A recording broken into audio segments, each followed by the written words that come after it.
guys, keindahan alam yang ada di Pulau Nasi.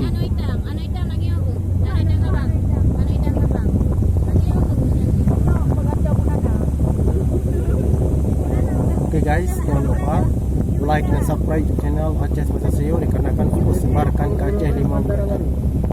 Jangan lupa ya guys. Indah sekali guys. Seperti Sabang, seperti di Hawaii, tapi bukan Hawaii guys ya. Bukan Hawaii, seperti guys. Ada pulau-pulau kecil guys.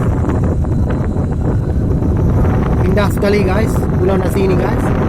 Jangan lupa like dan subscribe to channel Aceh. YouTube channel ini fokus sebarkan Aceh ke 5 benua Amerika, Asia, Afrika, Australia, Eropah guys. Sangat indah-indah guys.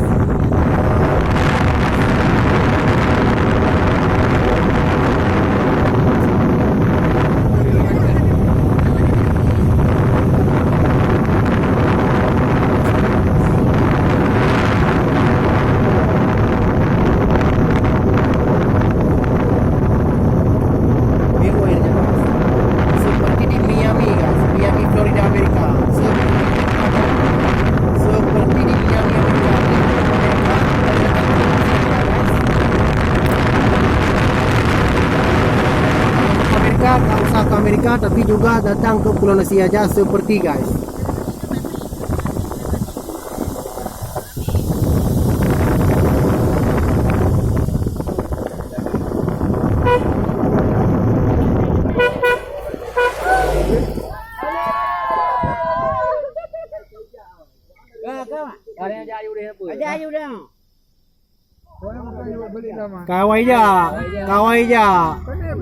Kawai aja.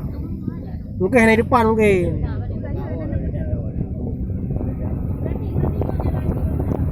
Belum hidup.